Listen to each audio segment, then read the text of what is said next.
One last question. Yes. The White House, how was it? Surely Well, you got an inside scoop on something for us. Well, Americans are completely insane as a country. So superficially, I mean, if you've got money, you're happy out there, it's great, you have a great life, and you're able to, you know, sort of live that intellectual life and enjoy the benefits of what's going on there. But if you don't, you know, and there are 35 million people living in trailer parks, you know, there are 100 million people living in abject poverty, you know, on sort of normal economic measurements of these things, so that you've got two Americas out there. And also then increasingly with the Republicans' attack on truth and reality, that war on truth, which you need to mount if you're going to try and undermine any moves towards social protections for people, healthcare, all of those important things.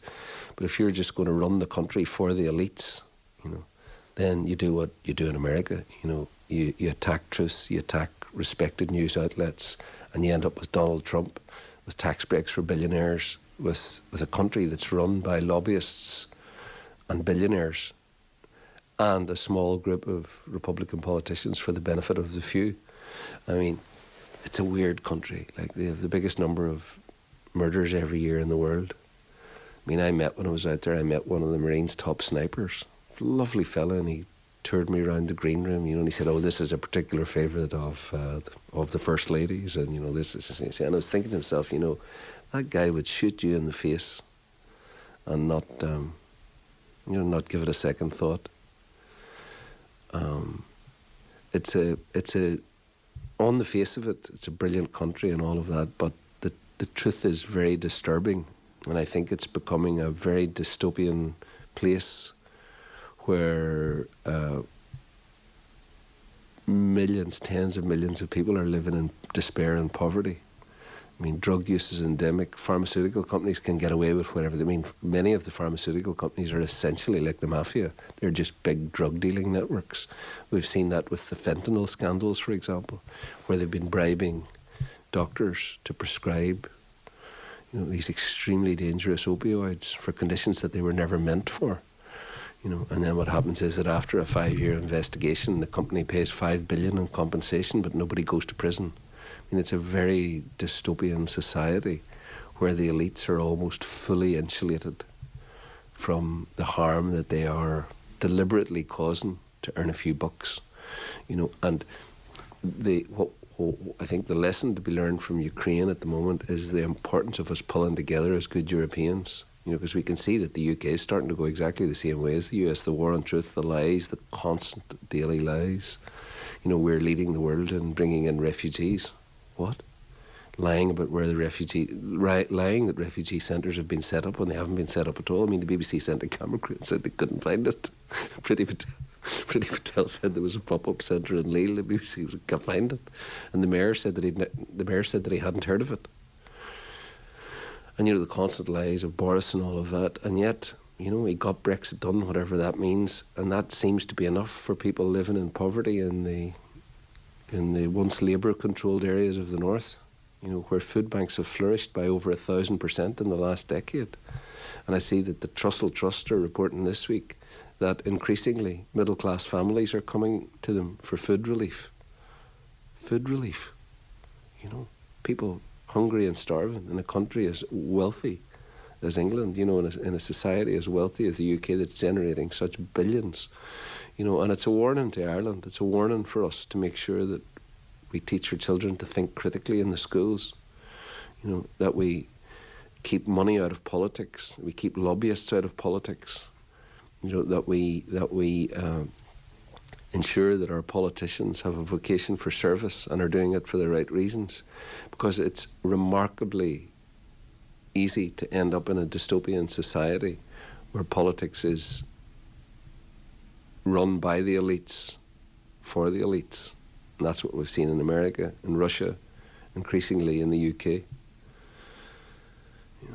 I mean, and I think the greatest argument for not being involved with England is that it is increasingly a failed state. I mean, we don't want to be going down that road. And the sooner we start disengaging ourselves from them, the better, I think. Mm. Yeah.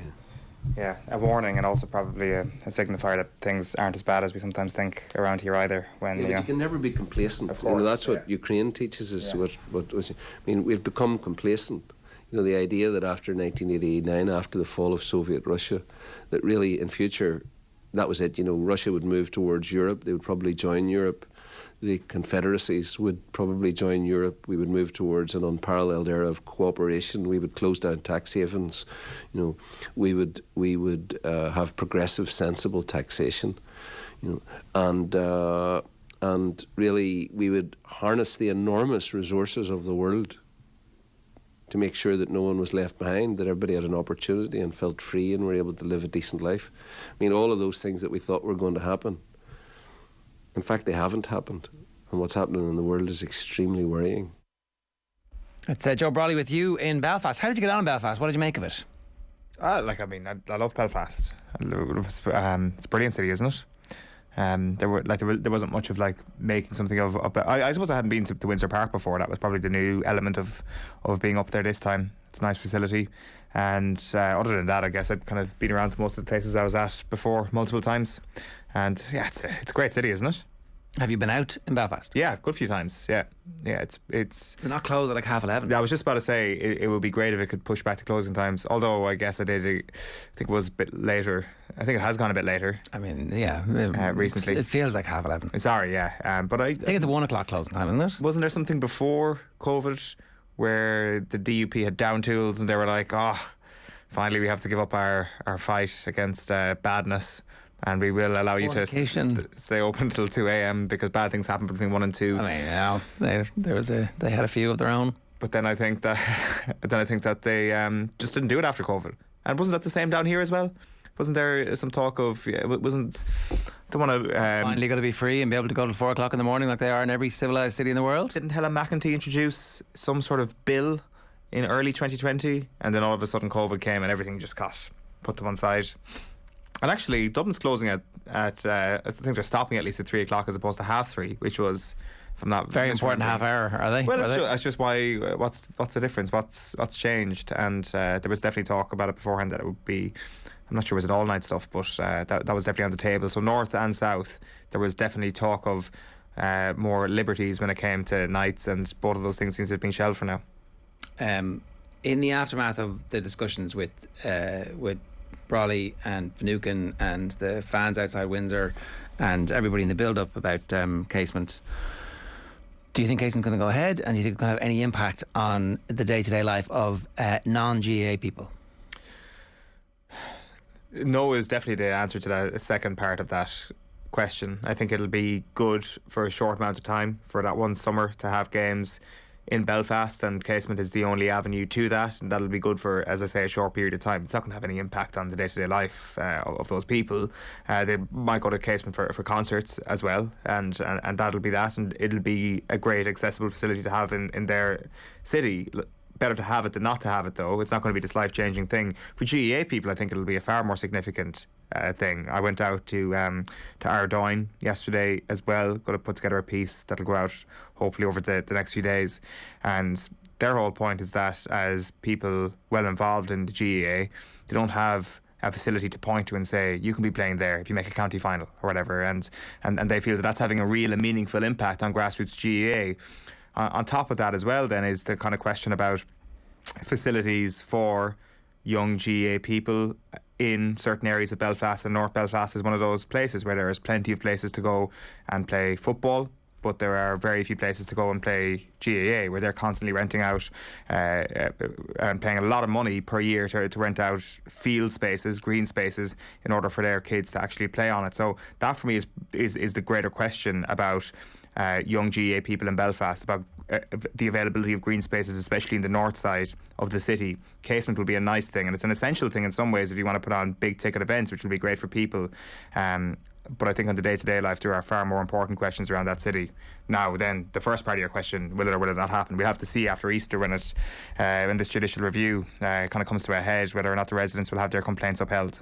Because if they aren't, then I think away you go.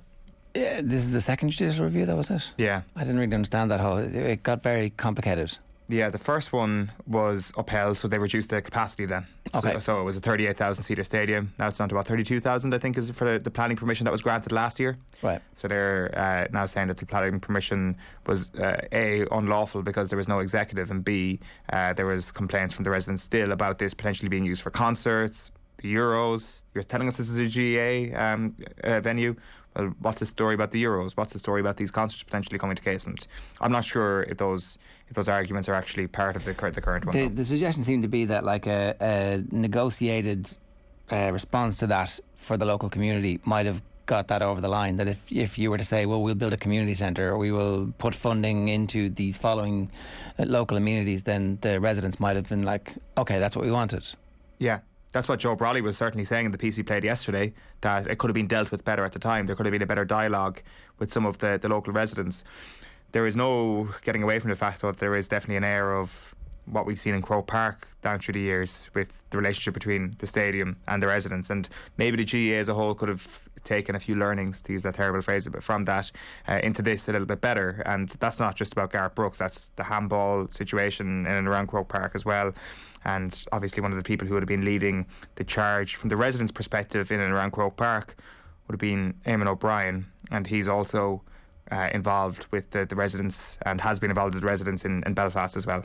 We should get him on to see what he has to say about that. 100%, and what the similarities are, and what for future projects might be a better way of doing this. Yeah, 100%. Like, it is interesting that, because, like, I mean, it's completely prejudicial on my side of things, but if I was to predict what Joe Brolly would have said about residents around that area, I would have expected him to say, oh, they need to stop their complaints and let us build our stadium. And in actual fact, that's not what he's saying at all. He's saying that actually and maybe this is indicative of a wider view that maybe we don't have enough in this part of the country.